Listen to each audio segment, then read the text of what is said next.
want a quick reminder that for folks, if you have questions for Chris, make sure you're writing them down on your index card and putting your hand in the air so we can snag them from you, so we're ready to go with audience questions. Hello, Chris. Thanks for joining us at this forum, and thanks to CCI Action for putting this on. My name is Nick Shute. I'm from Alden, Iowa, in rural Hardin County. Growing up in the 80s was a much different time than today.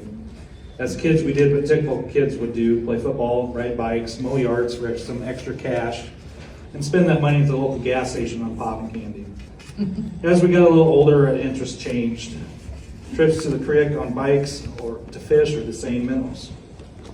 That was a common day for the kids of a small town of 300 people. We probably played or hung out where we should have, but it was something we were accustomed to living in a small town. Our small town in Williams, where I grew up, had a local tavern / cafe, a gas station, a grain elevator that was open year-round, hardware store, and an implement dealer, and of course a grocery store that would let any young kid buy cigarettes for their parents if the store clerk knew your family. The older I got, the more involved I got into chores and farming. Local farmers would come to town and eat lunch at the local cafe.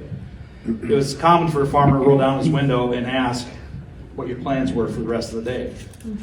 It was almost like a recruiting process because everyone needed help, whether it was baling hay, walking beans, shelling corn, or loading or working pigs.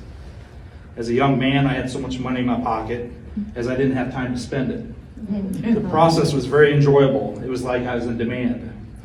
Mom was the lady behind my personal switchboard at home. As soon as I was done at the Herald's baling, I was to report the Kennedys to shell corn. I loved it. That's when I took a hard look into wanting to farm. There was plenty of room in the industry back then. I had a lot of different ideas spinning in my head how my farm was going to look and operate from the experience I learned from the people I worked for. But something had changed in the 90s. I went to college to become a diesel tech. I still had my plan in my head for what my farm was to be and how to run it. But when I graduated with a degree, that was the time when Big Ag came to town and steamrolled over everyone. The sale of barns started to close because pigs were bought and sold direct. Our grocery store closed along with our only gas station. The hardware store folded up, and the backbone of every small town, our grain elevator, went to seasonal status. Fortunately, we still have our implement dealer, but for how long? I had such a good childhood growing up, but something changed us, and it was Big Ag. Kids were advised not to play in the creeks because of the nitrates in the water. Hey, we had a new product out there called Roundup. No need for that summer bean walking job. In 1993, there was a meeting in our shop where I worked. Everyone was invited. I had other plans and couldn't make it. The next day I asked what the meeting was about. Turns out it was about large-scale hog production, with claims Big Ag was going to remove the risk from hog production. Just signed a contract. Since that meeting in 1993, Hardin County has become home to 257 hog factories. All the liquid manure created has to go somewhere. So it's dumped onto farm fields in excessive amounts that the ground can't absorb, and eventually runs off into our waterways. So far, Iowa's water cleanup efforts have been voluntary. Now the water quality testing monitors that taxpayers have paid and bought for have been pulled. It's clear their elected officials didn't like the data that they were reporting, but it confirms what everyday Iowans know from our lived experience. Voluntary isn't working. As Secretary of Agriculture, how would you address water quality pollution from factory farms? Oh, yes. So in 1980, we had, I think, about 68,000 farmers that had hogs.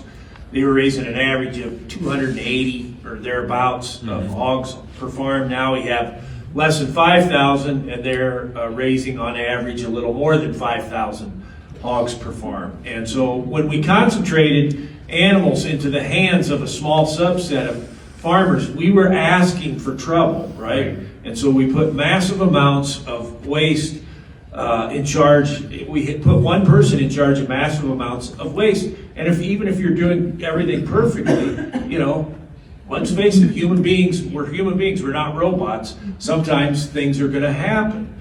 And so then when they happen under this scenario, it's catastrophic, right? Fish kills or some other sort of disaster. When we put hogs into these confinements, we change the nature of the manure. And so hogs living out in the barnyard, in hoop buildings or whatever you might have, generally that waste is in the solid form. When we put them in these hog barns, we turn it into a liquid, right? This waste is now a liquid, and in science, that's what we call hot. We made all this hog waste hot, and so although the number of hogs greatly increased with confinements, I think the main issue is we made the waste more hazardous. We changed the nature of it and made it more hazardous. And so as a consequence, this has polluted our rivers. How are we going to deal with this? Well, people say, well, this system is efficient, right? We have efficiencies of scale here, and so small hog farmers can't compete. Well, why is this system efficient? Right? It's efficient because we don't regulate the pollution. Right? Our laws have made the system efficient, and so by making the public responsible for the externalities here, we've made the system efficient. So we need to regulate the pollution, and there's lots of things we can do here. We don't just have to make laws restricting certain practices. We can look at taxation, for example. And so Ronald Reagan said, if you want more of something, you subsidize it. If you want less of something, you tax it. And so we need regulations, common sense regulations, that govern the application of manure. We need to redo the manure management plans to revisit that yield goal formula that we use currently. And then we need taxation to get the behaviors that we want and the livestock systems that we want. Thank you.